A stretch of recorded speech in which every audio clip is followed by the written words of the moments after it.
ಎಲ್ಲರಿಗೂ ನಮಸ್ಕಾರ. ನನ್ನ ಹೆಸರು ಛಾಯಾ ಅಂತ. ಒಂದು ಕಾಲೇಜಲ್ಲಿ ಕೆಮಿಸ್ಟ್ರಿ ಪ್ರೊಫೆಸರಾಗಿ ವರ್ಕ್ ಮಾಡ್ತಾ ಇದ್ದೀನಿ.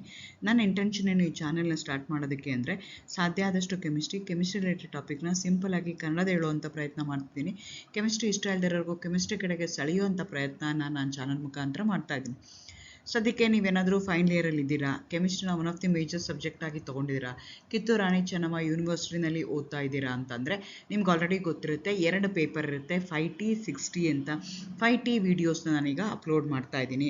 5Tನಲ್ಲಿ ನಿಮಗೆ ಅಂದರೆ ಥಿಯರಿನಲ್ಲಿ ಪೇಪರ್ 5 ಅಂತ ಏನು ಕರಿತೀವಿ, ಅದರಲ್ಲಿ ನಿಮಗೆ ಒಟ್ಟು 4 ಯೂನಿಟ್ಗಳು ಬರುತ್ತೆ. ಯೂನಿಟ್ 1, 2, 3, 4 ಅಂತ ಎಲ್ಲದಕ್ಕೂ ಈಕ್ವಲ್ ವೇಟೇಜ್ ಇದೆ. ಈಗ ಯೂನಿಟ್ 1ಅಲ್ಲಿ ನಿಮಗೆ ಕೋಆರ್ಡಿನೇಷನ್ ಕಾಂಪೌಂಡ್ಸು ಮತ್ತು ಥಿಯರಿ ಆಫ್ ಗ್ರಾವಿಮೆಟ್ರಿಕ್ ಅನಾಲಿಸಿಸ್ ಆ 2 ಚಾಪ್ಟರ್ಗಳದ್ದು ವಿಡಿಯೋ ಆಲ್ರೆಡಿ ಅಪ್ಲೋಡ್ ಮಾಡಿದ್ದೀನಿ. ಈಗ ಯೂನಿಟ್ 2ನಲ್ಲಿ ಮತ್ತೆ ನಿಮಗೆ 3 ಸಬ್ ಟಾಪಿಕ್ಸ್ ಬರುತ್ತೆ. ಹೆಟ್ರೋಸೈಕ್ಲಿಕ್ ಕಾಂಪೌಂಡ್ಸ್ ಬರುತ್ತೆ, ಆಲ್ಕಲಾಯ್ಡ್ಸ್ ಬರುತ್ತೆ, ಅದೇ ಥರ ಗ್ರೀನ್ ಕೆಮಿಸ್ಟ್ರಿ ಬರುತ್ತೆ. ಸೊ ಈಗ ಹೆಟ್ರೋಸೈಕ್ಲಿಕ್ ಕಾಂಪೌಂಡ್ಸ್ದು ವಿಡಿಯೋಸ್ ಅಪ್ಲೋಡ್ ಮಾಡ್ತಾ ಇದ್ದೀನಿ. ಆ ಸೀರೀಸಲ್ಲಿ ನಾನು ಇವತ್ತು ಅಪ್ಲೋಡ್ ಮಾಡ್ತಾ ಇರೋವಂಥದ್ದು 5ನೇ ವಿಡಿಯೋ. ಇವತ್ತಿನ ವಿಡಿಯೋದಲ್ಲಿ ಆರೋಮ್ಯಾಟಿಸಿಟಿ ಆಫ್ ಫ್ಯೂರಾನ್ನ ಇನ್ ಡೀಟೇಲ್ ಆಗಿ ಹೇಳೋಣ ಅಂತ ಅಂದ್ಕೊಳ್ತಾ ಇದ್ದೀನಿ. ಫ್ಯೂರಾನ್ ಅಂದರೆ 5 membered heterocyclic compound with oxygen as an hetero atom.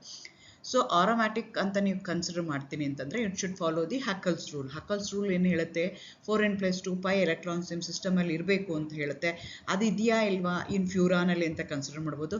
Extra stability of the ಫ್ಯೂರಾನ್ ಅಥವಾ extra stability of any aromatic compound, even though they're going to contain an unsaturation, even though they contain a double bond, alternative single and double bond, they generally do not undergo addition reaction, they undergo substitution reaction. That is because of the presence of the pi electron cloud above the ring and also below the ring. ಅದನ್ನೆಲ್ಲ in detail ಆಗಿ ಇವತ್ತು ನಾನು ಹೇಳೋಣ ಅಂತ ಅಂದ್ಕೊಳ್ತಾ ಇದ್ದೀನಿ. Again welcome to Kenchaya. ನನ್ನ ಚಾನಲ್ನ ಸಬ್ಸ್ಕ್ರೈಬ್ ಮಾಡಿ, ಶೇರ್ ಮಾಡಿ, ಸಪೋರ್ಟ್ ಮಾಡಿ. ಸೊ ಯಾವುದೇ ಒಂದು ಕಾಂಪೌಂಡ್ ನಾನು ಆರೋಮ್ಯಾಟಿಕ್ ಅಂತ ಕರಿಬೇಕು ಅಂದರೆ ಆರಿಜಿನ್ ಆಫ್ ಆರೋಮ್ಯಾಟಿಕ್ ಹೇಗೆ ಬಂತು ಅಂತಂದರೆ, ಅಥವಾ ಅರೋಮಾ ಅಂತ ಹೇಗೆ ಬಂತು ಅಂತಂದರೆ, ಆ ಕೆಲವೊಂದು ಕಾಂಪೌಂಡ್ಗಳಿಗೆ they had a good aroma, ಹಂಗಾಗಿ ಗುಡ್ ಓಡರ್ ಇತ್ತು, ಹಾಗಾಗಿ ಅದನ್ನು ಆರೋಮ್ಯಾಟಿಕ್ ಕಾಂಪೌಂಡ್ಸ್ ಅಂತ ಕರೆದ್ರು. ಬಟ್ ಲೇಟರ್ ಅವ್ರಿಗೆ ಗೊತ್ತಾಯಿತು ಯಾವುದನ್ನ ಆರೋಮ್ಯಾಟಿಕ್ ಅಂತ ಕರಿಬೇಕು, ಯಾವುದನ್ನ ಕರಿಬಾರ್ದು ಅಂತ. ಸೊ ಅವಾಗ ಏನಾಯಿತು ಅಂದರೆ, ಆರೋಮ್ಯಾಟಿಕ್ ಕಾಂಪೌಂಡ್ ಅಂದರೆ ಬೆನ್ಝೀನ್ ಇರ್ಬೋದು ಅಥವಾ ಬೆನ್ಝೀನ್ ಅನಲಾಗ್ಸ್ ಇರ್ಬೋದು, ಅವೆಲ್ಲ ಏನಾಗುತ್ತವೆ ಅಂದರೆ ಇವೊಂದು they are unsaturated compound containing a double bond, alternative single and double bond ಇದ್ರೂ they do not undergo substitution, they do not undergo addition reaction, but they were undergoing a substitution reaction. ಅವು unsaturated ಆಗಿದ್ರು addition reaction ಆಗ್ತಲೇ substitution reaction ಆಗ್ತಿತ್ತು. They are highly stable. So hydrogenation reaction ಮಾಡಿದಾಗ heat of hydrogenation ಮೇಲೆ ಅವ್ರು ಏನು ಹೇಳ್ತಾ ಇದ್ರು, ಅದ್ರ ಮೇಲೆ ಕಂಪೇರ್ ಮಾಡಿದಾಗ ಹೈಲಿ ಸ್ಟೇಬಲ್ ಅಂತ ಗೊತ್ತಾಗ್ತಾ ಇತ್ತು. ಸೊ ಹಂಗಿದ್ದಾಗ ನಾವೇನು ಮಾಡಿದ್ವಿ, ದ ಆರೋಮ್ಯಾಟಿಕ್ ಕಾಂಪೌಂಡ್ಸ್ ಎಲ್ಲ ಗುಡ್ ಅರೋಮಾ ಇದೆ ಅಂತ ಹೇಳಲ್ಲ. ಸೊ ಅದಕ್ಕೆ ಒಂದು ಸ್ಪೆಷಲ್ ರೂಲ್ನ ತೊಗೊಂಡ್ವಿ. ಆ ರೂಲ್ಗೆ ನಾವೇನಂತ ಕರಿತೀವಿ, ಹಕಲ್ಸ್ ರೂಲ್. ಯಾವುದೇ ಒಂದು ಕಾಂಪೌಂಡು ಹಕಲ್ಸ್ ರೂಲ್ನ ಫಾಲೋ ಮಾಡಿದ್ರೆ, ಸ್ಯಾಟಿಸ್ಫೈ ಮಾಡಿದ್ರೆ ಅಂಥ ಕಾಂಪೌಂಡ್ನ ನಾವೇನಂತ ಕರಿತೀವಿ, ಆರೋಮ್ಯಾಟಿಕ್ ಅಂತ ಕರಿತೀವಿ. ಈ ಹಕಲ್ಸ್ ರೂಲ್ ವಾಸ್ ಗಿವನ್ ಬೈ ಹಕಲ್. ಅವನೇನು ಹೇಳ್ದ ಅಂತಂದರೆ, ನಿಮ್ದು ಯಾವುದೋ ಒಂದು ಕಾಂಪೌಂಡ್ನ ನಾನು ಆರೋಮ್ಯಾಟಿಕ್ ಅಂತ ಕರಿಬೇಕು ಅಂತಂದರೆ ಅದಕ್ಕೆ ಒಂದು ಕ್ಯಾರೆಕ್ಟರಿಸ್ಟಿಕ್ ಫೀಚರ್ಸ್ ಇರಬೇಕು. ಮೊದಲನೇದು, they should be cyclic in nature and they are planar in nature and they should have a continuous delocalization of pi electrons. This is more important. They should have a conjugation, alternative single and a double bond ಇದ್ದಾಗ ಮಾತ್ರನೇ ಅವು aromatic ಆಗುತ್ತೆ, ಇಲ್ಲ ಅಂದರೆ ಆಗಲ್ಲ ಅಂತ ಹೇಳಿದ. ಆ ಡಿಲೋಕಲೈಸೇಷನ್ ಆಫ್ ಪೈ ಎಲೆಕ್ಟ್ರಾನ್ಸು ಏನಾಗಿರ್ಬೋದು, with a positive or negative charge ಆಗಿರ್ಬೋದು. ಪಾಸಿಟಿವ್ ಚಾರ್ಜ್ ಅಂದರೆ ವೇಕೆಂಟ್ ಪಿ ಆರ್ಬಿಟಲ್ಸ್ ಇರುತ್ತೆ, ಅಥವಾ that p orbital will going to have a lone pair of electron. ಆ ಥರ ಕಂಟಿನ್ಯೂಸ್ ಆಗಿ ಡಿಲೋಕಲೈಸೇಷನ್ ಆಫ್ ಎಲೆಕ್ಟ್ರಾನ್ಸ್ ಆಗ್ತಾ ಇರಬೇಕು. ಎಲ್ಲದಕ್ಕಿಂತ important, those molecules they should have 4n+2 pi electrons n where n is an integer ಅಂದರೆ positive number. So ಅಂದರೆ ಯಾವುದೇ ಒಂದು ಕಾಂಪೌಂಡ್ ನಾನು ಆರೋಮ್ಯಾಟಿಕ್ ಅಂತ ಕರಿಬೇಕು ಅಂದರೆ ಅದು ಸೈಕ್ಲಿಕ್ ಆಗಿರಬೇಕು, ಪ್ಲೇನಾರ್ ಇರಬೇಕು, ಕಾಂಜುಗೇಷನ್ ಇರಬೇಕು, continuous delocalisation of pi electrons ಇರಬೇಕು. ಆ್ಯಂಡ್ ಎಷ್ಟು ಎಲೆಕ್ಟ್ರಾನ್ಸ್ ಇರಬೇಕು ಅಂದರೆ pi electrons 4n+2 pi electrons ಇರಬೇಕು. ಇಷ್ಟೆಲ್ಲ ಇದ್ದಾಗ ನಾನು ಆ ಕಾಂಪೌಂಡ್ ಏನಂತ ಕರಿತೀನಿ, ಆರೋಮ್ಯಾಟಿಕ್ ಅಂತ ಕರಿತೀನಿ. ಸೊ ಇವತ್ತಿನ ಎಕ್ಸಾಂಪಲಲ್ಲಿ ನಾವು ಫ್ಯೂರನ್ನ ತೊಗೊಂಡಿದ್ದೀವಿ. Furan is a heterocyclic compound which going to contain oxygen as an hetero atom. ಇದು ಆರೋಮ್ಯಾಟಿಕ್ಕಾ ಇಲ್ವಾ ಅಂತ ನಾನು ಈಗ ಪ್ರೂವ್ ಮಾಡಬೇಕು.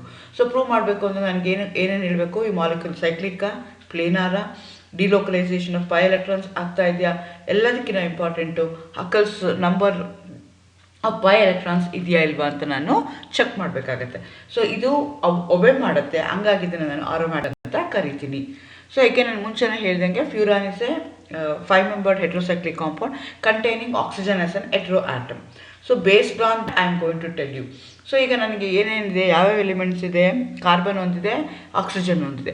ಸೊ 4 ಕಾರ್ಬನ್ ಇದೆ, 1 ಆಕ್ಸಿಜನ್ ಇದೆ, 4 carbon atom, 1 oxygen atom, all of them are in sp2 hybridised state. ಅದನ್ನು ಹೇಗೆ ಹೇಳ್ತೀನಿ ಅಂದರೆ, ಕಾರ್ಬನ್ ತೊಗೊಂಡಿದ್ದೀನಿ, ಕಾರ್ಬನ್ಗೆ ನಂಬರು 6 ಇದೆ, ಎಲೆಕ್ಟ್ರಾನಿಕ್ ಕಾನ್ಫಿಗರೇಷನ್. ಗ್ರೌಂಡ್ ಸ್ಟೇಟಲ್ಲಿ ಏನಾಗುತ್ತೆ, 2s 2p-ನಲ್ಲಿ ಏನಾಗಿರುತ್ತೆ, 2s 2 ಎಲೆಕ್ಟ್ರಾನ್ಸ್ ಇರುತ್ತೆ, 2p-ನಲ್ಲಿ 2 ಎಲೆಕ್ಟ್ರಾನ್ಸ್ ಇರುತ್ತೆ. ಬಟ್ ಇನ್ ದಿ ಎಕ್ಸಿಟೆಡ್ ಸ್ಟೇಟಲ್ಲಿ ಏನಾಗುತ್ತೆ ಅಂದರೆ, one of the 2s orbital will migrated towards the 2p orbital. Thereby each one of the atoms, each one of the shells they going to have 1 electron. ಇಲ್ಲಿ ಏನಾಗುತ್ತೆ ಅಂದರೆ, ಒಂದು s orbital, 2 p orbital, they going to combine together to form 3 sp2 hybrid orbital, each one of them having 1 electron. In case of carbon ಒಂದು unhybridised P orbital ಇದೆ, which is not involved in hybridisation, ಅದಕ್ಕೆ 1 electron ಇರುತ್ತೆ. So ಮತ್ತೆ ಹೇಳ್ತಾ ಇದ್ದೀನಿ, sp2 hybridisation ಅಂತಂದರೆ 2 s orbital 1 p orbital combine ಆದಾಗ 3 sp2 hybrid orbital ಬರ್ತದೆ. ಈ ಕೇಸಲ್ಲಿ ಏನಾಗ್ತಾ ಇದೆ, ಕಾರ್ಬನ್ ತೊಗೊಂಡಾಗ ಕಾರ್ಬನಲ್ಲಿ sp2 ಹೈಬ್ರಿಡ್ ಆರ್ಬಿಟಲ್ಸ್ ಏನು ಬರ್ತಿದ್ದಿಲ್ಲ, each one of them they going to have 1 electron, 1 unpaired electron. And also that carbon going to have a unhybridised p orbital which also going to have 1 electron. ಅದೇ ಥರ ಆಕ್ಸಿಜನ್ನ ತೊಗೊಳ್ಳೋಣ. ಆಕ್ಸಿಜನ್ದು number 8 ಇದೆ. Ground ಸ್ಟೇಟಲ್ಲಿ ಏನಾಗುತ್ತೆ, 2s 2p ಆಗುತ್ತೆ. ಆವಾಗ ಏನಾಗುತ್ತೆ, ಅದು 8 electron ಇರೋದಕ್ಕೋಸ್ಕರ 2s ಅಲ್ಲಿ 2 ಇರುತ್ತೆ, 2p-ನಲ್ಲಿ 4 ಇರುತ್ತೆ. ಅದು 1 ಪೇರ್ಡ್ ಆಗಿರುತ್ತೆ, ಇನ್ನೆರಡು ಇಂಡಿಪೆಂಡೆಂಟ್ ಆಗಿರುತ್ತೆ. ಸೊ ಇಲ್ಲೇನಾಗ್ತಾ ಇದೆ ಅಂದರೆ, ಅಗೇನ್ sp2 ಹೈಬ್ರಿಡೈಸೇಷನ್ ಆಗುತ್ತೆ, 2s orbital 2p orbital combine ಆಗುತ್ತೆ. ಕಂಬೈನ್ ಆದಾಗ ನನಗೇನಾಗುತ್ತೆ ಅಂತಂದರೆ 3 sp2 ಹೈಬ್ರಿಡ್ ಆರ್ಬಿಟಲ್ ಬರುತ್ತೆ. ಈ 3 sp2 ಹೈಬ್ರಿಡ್ ಆರ್ಬಿಟಲ್ ಏನು ಅಂತಂದರೆ, 2 ಸಿಂಗಲ್ ಆಗಿದೆ, 1 ಕಂಪ್ಲೀಟ್ಲಿ ಪೇರ್ಡ್ ಆಗಿದೆ. ಅದೇ ಥರ ಅನ್ಹೈಬ್ರಿಡೈಸ್ಡ್ ತೊಗೊಂಡ್ರೆ ಅದು ಇಟ್ ಈಸ್ ಹ್ಯಾವಿಂಗ್ 2 ಎಲೆಕ್ಟ್ರಾನ್. ಕಾರ್ಬನ್ನಲ್ಲಾದರೆ ಎಲ್ಲನೂ 1 ಎಲೆಕ್ಟ್ರಾನ್ ಇದೆ, 1 ಅನ್ಪೇರ್ಡ್ ಎಲೆಕ್ಟ್ರಾನ್ ಇದೆ, ಎಲ್ಲದರಲ್ಲೂ 1 sp2 ಹೈಬ್ರಿಡ್ ಆರ್ಬಿಟಲ್ ತೊಗೊಂಡ್ರೆ ಎಲ್ಲದರಲ್ಲೂ 1 ಎಲೆಕ್ಟ್ರಾನ್ ಇದೆ. ಅದೇ ರೀತಿ ಅನ್ಹೈಬ್ರಿಡೈಸ್ಡ್ ಆರ್ಬಿಟಲನ್ನು which is perpendicular to the plane of the ring, ಅದೂ ಏನಾಗಿದೆ, 1 ಎಲೆಕ್ಟ್ರಾನ್ ಇದೆ.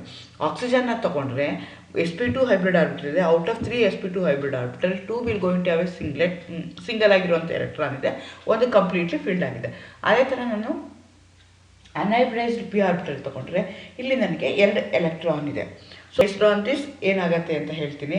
ಅಂದರೆ ಏನಾಯಿತು, ಕಾರ್ಬನ್ ಏನಾಗ್ತಿದೆ, 3 sp2 ಹೈಬ್ರಿಡ್ ಆರ್ಬಿಟಲ್ ಇದೆ, each one of them they going to have a single electron, therefore they going to overlap with adjacent carbon atom or with adjacent oxygen atom and also adjacent atom to form 2 sigma bonds, another 3rd sigma bond with a hydrogen.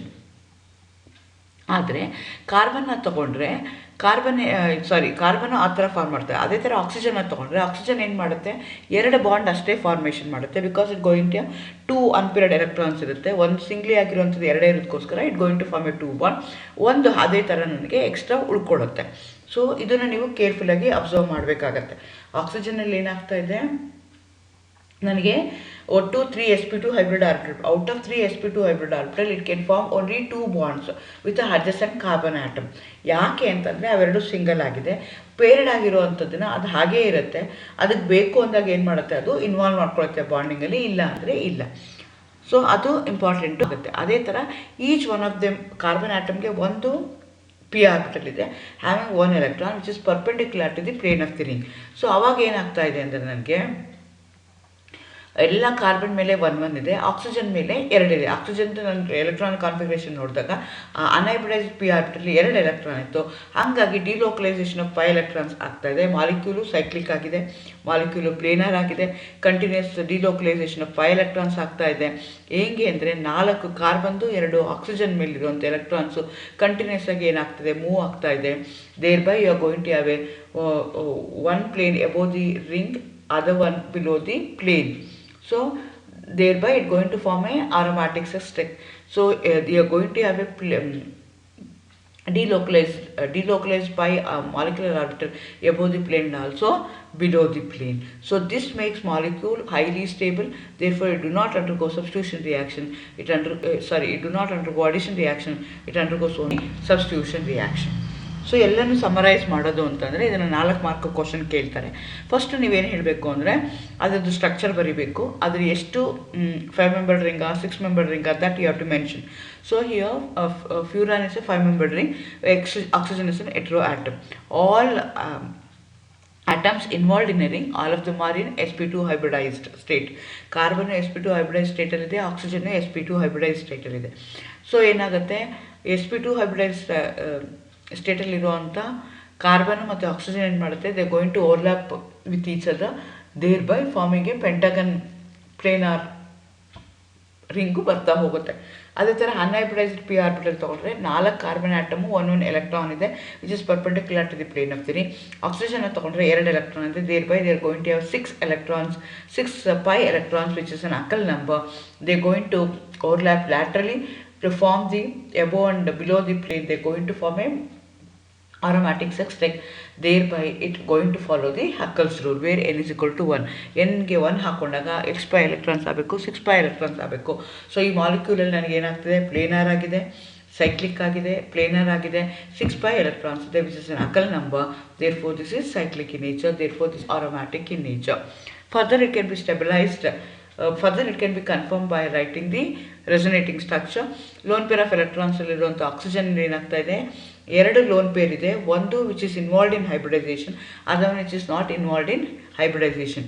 ಯಾವುದು involved in hybridisation ಇದೆಯಲ್ಲ ಅದನ್ನು within the ring ಬರಿತೀವಿ, ಯಾವುದು involve ಆಗಲ್ಲ ಅದನ್ನು outside the ring ಬರ್ತೀವಿ. Structure ಬರೆದಾಗ, pyrrole structure ಬರೆದಾಗ, ಫ್ಯೂರಾನ್ ಸ್ಟ್ರಕ್ಚರ್ ಬರೆದಾಗ lone pair of electrons oxygen ಮೇಲೆ 2 ಒಳಗಡೆ ಬರಿತೀವಿ, 2 ಹೊರಗಡೆ ಬರಿತೀವಿ.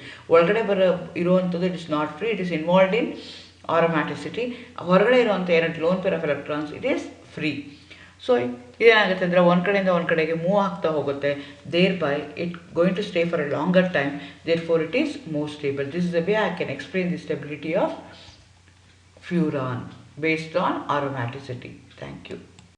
ಈ ರೀತಿಯಾಗಿ ಈ ವಿಡಿಯೋದಲ್ಲಿ ನಾನು how the Huckel's rule was satisfied by the furan with the oxygen having a lone pair of electron and as the pi electrons which is present inside the furan ಅದನ್ನು ಇನ್ ಡೀಟೇಲ್ ಆಗಿ ಹೇಳಿದ್ದೀನಿ. Resonance structure ಬರೆಯೋದನ್ನು ಹೇಗೆ ಅಂತ ಹೇಳಿದ್ದೀನಿ.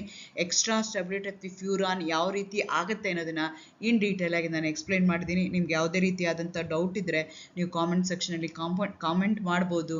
Share ಮಾಡಿ, share the knowledge, leave the comment, like and subscribe. Thank you, all the best, good luck.